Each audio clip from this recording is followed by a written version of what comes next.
Hello everybody, welcome back. Well, we sure have a mission ahead of us here. This ship is not in very good condition whatsoever. Let's go ahead and take a look at everything. The view screen is not functioning. You are on what's left of the bridge of the USS Republic. Main computer banks. They appear to have been damaged. You don't say. A common tritanium-duranium support beam which has snapped away from the hull. This person is dead. This person is dead. You are on what's left of the bridge of the USS Republic.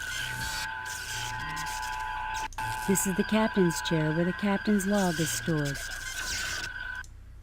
Here is the body of Captain Patterson of the Republic. He didn't die without a fight. This man is dead. Main computer banks. They appear to have been damaged. Ensign Keege, who wishes that Lieutenant Stackpole had drawn this assignment. Mr. Spock awaiting orders. Captain James T. Kirk. This is not one of the best days of his life. Dr. Leonard McCoy, you have rarely seen him as shaken as he is now.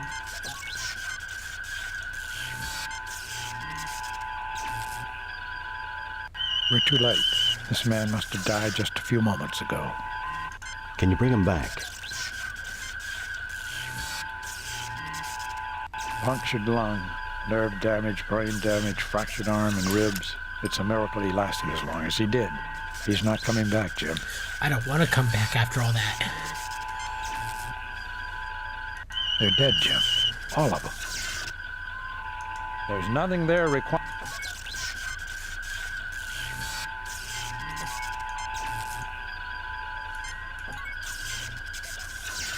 What kind of a butcher would do this sort of thing? I feel sick. I recommend checking as many of the logs and sensor records as possible.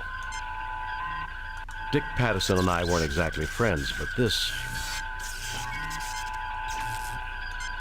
Tricorder readings indicate that the ship is running on minimal battery power. Only life support and essential systems are currently running. Like emergency lights. Captain, records indicate that this ship was attacked by a Constitution-class starship. What?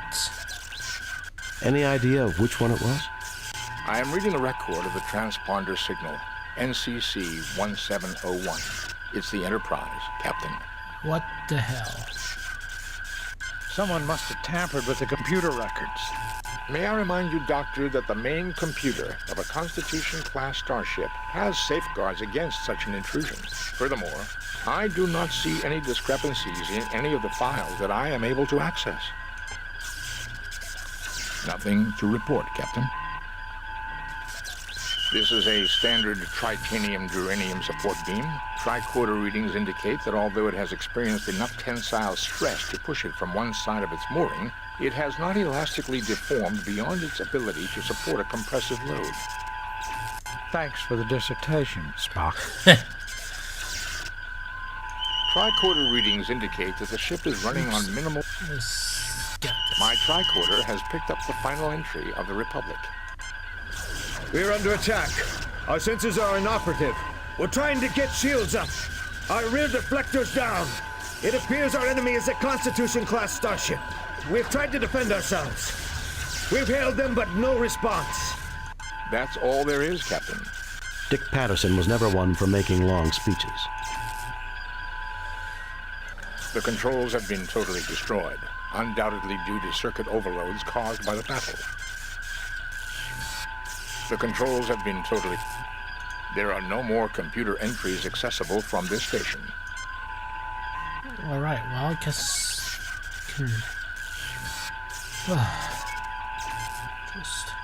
These are the navigation controls for the Republic. They are currently inactive. These are the helm controls for the Republic. They are currently inactive. Main computer banks. They appear to have been damaged. Alright, well I guess the only thing we have to do now is go see if we can split the rest of the ship.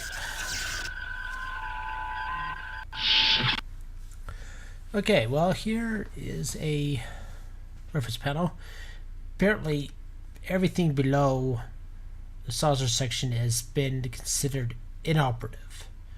You go to engineering, transporter room, sick bay, auxiliary control. There's also the bridge, which we're already at. Turbo lift access is blocked by an extremely high radiation level. So we can't get to the weapons bay, but it's still accessible, but radiation will probably kill everybody who tries to go into there. There's multiple hull breaches everywhere, so only a few areas of life support. Let's go to the sick bay since that's where the secondary life form was found.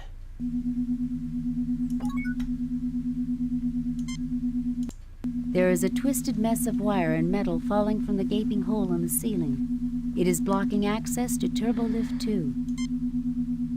This is a length of heavy-duty insulated power cable. The crewman's death was pointless, just like too many deaths in human history. One of the many battered corridors of the USS Republic. It has seen better days, much better days. This door leads to sickbay. Kirk is increasingly distressed by what he has seen.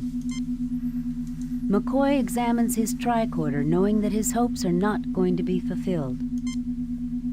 Cage struggles with emotions he never knew he had. Spock says nothing, but this tragedy stirs something in his Vulcan soul. Kirk is increasingly distressed by what he has seen. I wish I were a poet. I wish I had the words to match how this makes me feel. These people were Starfleet officers, giving their lives to explore the cosmos. I wish I knew some eulogy that did them justice. Damn this tricorder. Why couldn't one of them be alive? Be careful, Captain. This ship is a death trap. A poor choice of words, Ensign. Oh, yeah. Turbo lift ahead, Captain. This person's dead, Jim. Nothing to report, Captain. The debris is highly unstable, Captain. I recommend we try to find a support of some kind to secure the ceiling. This is a length of heavy-duty insulated power cable. Nothing to report, Captain. Alright, well, let's go ahead and go into sick bay.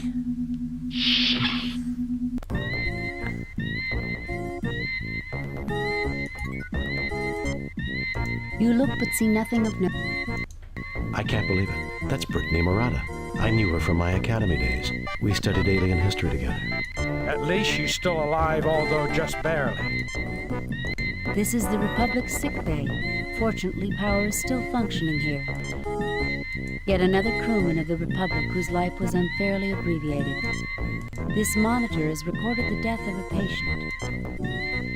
The medical scanner is monitoring the woman's condition. This is the Republic's sick bay. This medical drill fires a microscopic phaser beam. This is an empty hypodermic injector. James T. Kirk, in total confusion at the moment. A very concerned Dr. Leonard McCoy. Mr. Spock looking pensive as usual. A very unhappy looking Ensign Keech. Life support must have gone down during the fight. Most of the people died from shock before the backup systems came online. You always hope the instruments are wrong, that you'll find someone alive. I believe nothing needs to be said, Captain. Captain, did I ever mention how much I hate hospitals? Alright, let's see here. It's gonna scan. He's dead, Jim. I can't bring him back.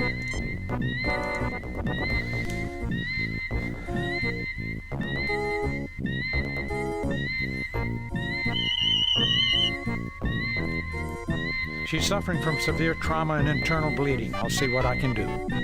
Do what you can, Bones. I need to find out what happened here. She's in bad shape, Jim. I've tried to stabilize her, but it doesn't look good. No, you won't get us. Murata, what happened? They said it was the Enterprise. They had visual confirmation. What about the Enterprise? You killed us, Jim. We were friends. I trusted you. It wasn't the Enterprise, Murata. There's nothing more I can do.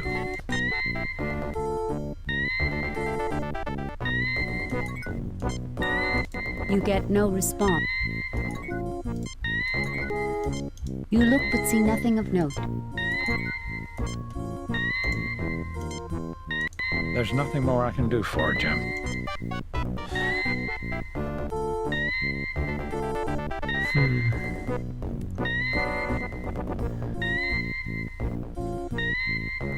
Well, alright, well, let's see here. Let's contact the Enterprise real quick. Kirk to Enterprise. Kirk to Enterprise. Enterprise here. We're still tracking the distress call. Are you all right, sir? Yes, Uhura. Just wanted a status report. Kirk out. Alright, let's go ahead and grab this stuff here. You retrieve the medical drill.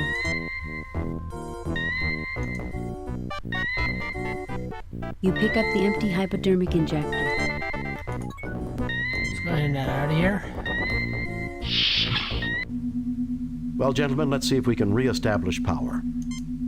First of all, let's go ahead and take this cable with us. That might be useful. You have taken the cable. Now, as Spock said, we need to find some way to enforce this ceiling before we can continue on. So, let's see what else we can find. The only other place we can access right now, with what we have access to this transporter, so we can't go to... we can go to sick bay since it is access here, but we can't go to transport room or engineering yet. So let's go to auxiliary control.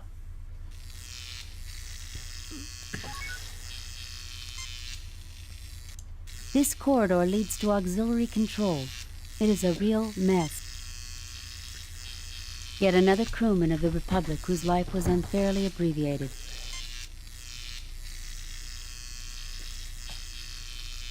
This is the maintenance panel for the auxiliary control room door. This door leads to auxiliary control. The vent is far too small for any one of us to fit through. It is also blocked 0.3 meters inside the duct. A molecular saw, the 23rd century equivalent of a hacksaw.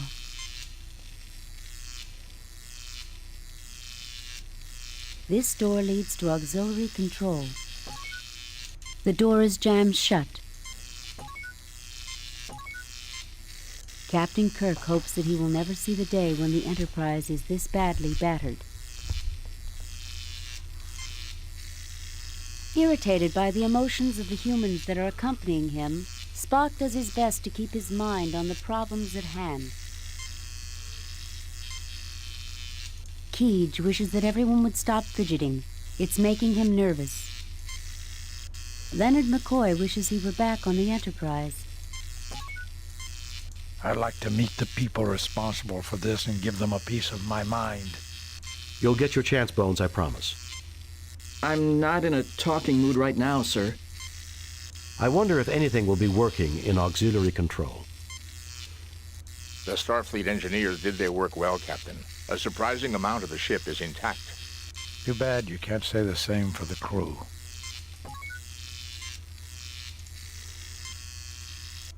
He's dead, Jim.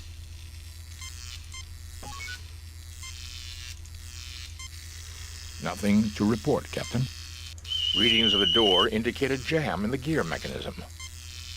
Tricorder indicates that the panel is currently sealed by Federation standard molecular bonding cement. Nothing to report. This is a molecular saw, Captain. It is used for precision cutting. My tricorder reads that the power cells are fully charged. Well, anything could be useful at this moment, so let's go ahead and take that with us.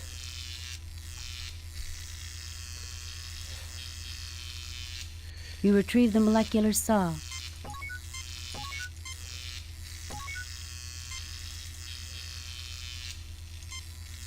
Nothing happens. Let's see if the microscopic drill can do it. Ah, something's happening.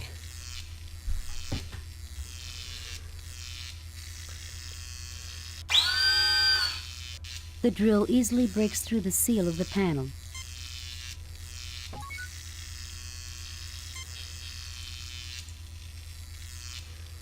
The panel opens easily. A knot of debris is jamming the gear mechanism. Oh, let's see if we can use the drill on that. The drill is not powerful enough to cut through the debris. Oh, can the hacksaw work? The saw is too bulky to reach the jammed debris.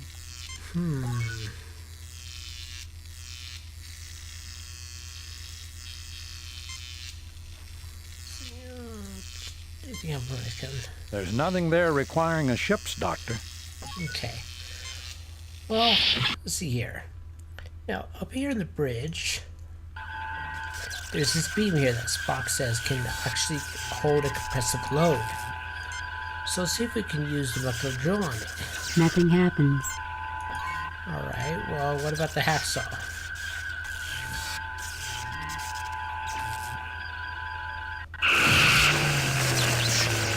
The molecular saw easily cuts through the beam, separating it from the hull. You pick up the beam. It's a little heavy, but you manage it. A common titanium duranium support beam, which has snapped away from the hull. Okay, well, let's go ahead and get out of here. Let's go to sick bay again. And let's see if this beam will help.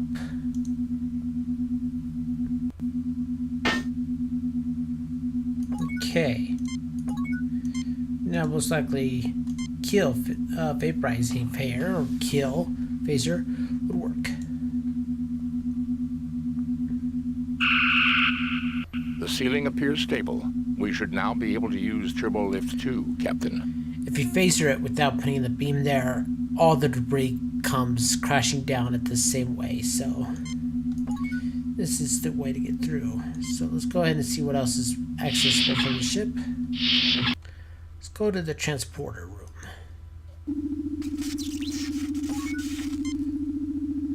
This man is dead. A large piece of equipment has fallen through the ceiling. The area looks extremely unstable. Fortunately, the entry to the transporter room is near. This corridor leads to the transporter room. This door leads to the transporter room. Leonard McCoy, Ensign Keege, James T. Kirk, Mr. Spock. I do not see the need for conversation, Captain. Humans have an irrational enjoyment of endless discourse. I haven't seen anything this bad since I was aboard the Farragut. And this vampire cloud... Oh, yeah, that one. It does get better than this, doesn't it, Captain? I'd like to meet the people responsible for this and give them a piece of my mind.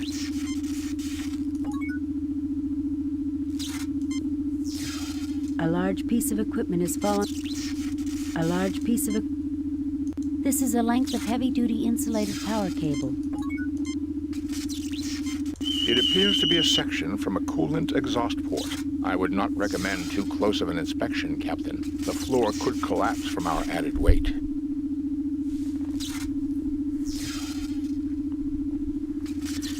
Okay, so let's see here. Nothing to report, Captain. Nothing to report, Captain. This person's dead, Jim. I haven't seen anything this bad. Okay, let's see here. Well, we can take this, probably this cable with us. You pick up a length of cable. This corridor leads to the transporter room. So we got 2 pieces of cable now in our inventory. Let's go ahead and go into here.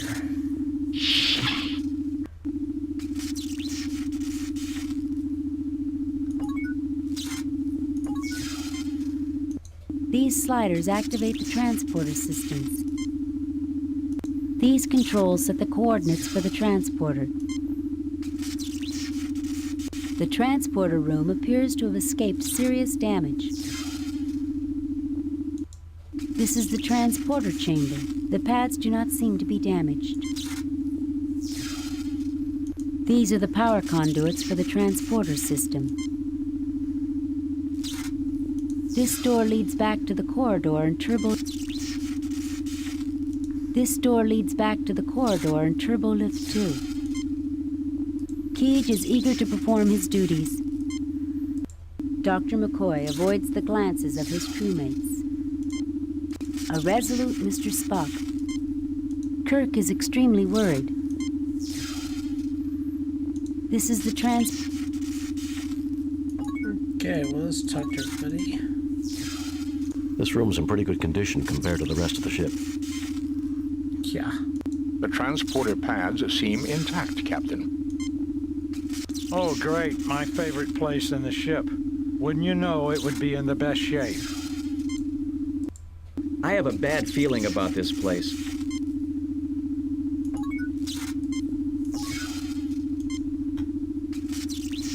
This build from the ceiling and flipped over. That's their fluorescent right thing. Now it's facing upwards.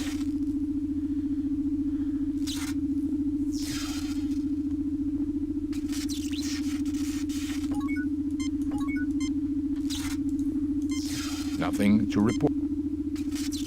Surprisingly, the transporter controls have escaped damage.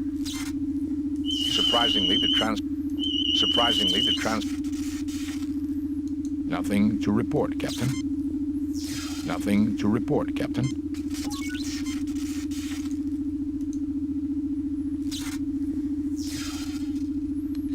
The impulse engines are not generating any power for this system. Okay, well, let's go ahead and head elsewhere. Let's go ahead and check engineering.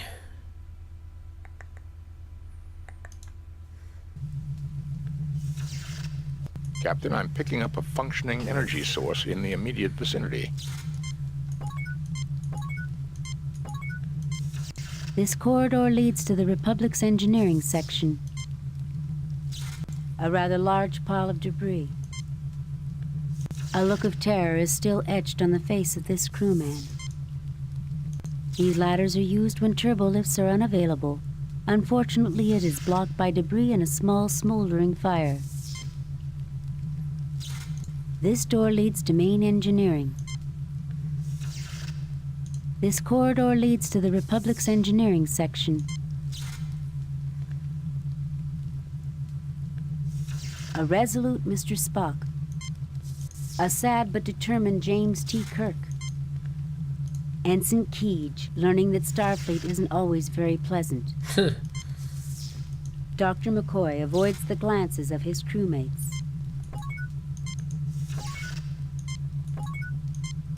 I can't say that I'm very talkative right now. Is there a question, Captain? We must complete our mission, gentlemen. This corridor seems to have been particularly damaged. There have been hull breaches on the deck below. I will monitor the situation, Mr. Spock. I can use the distraction.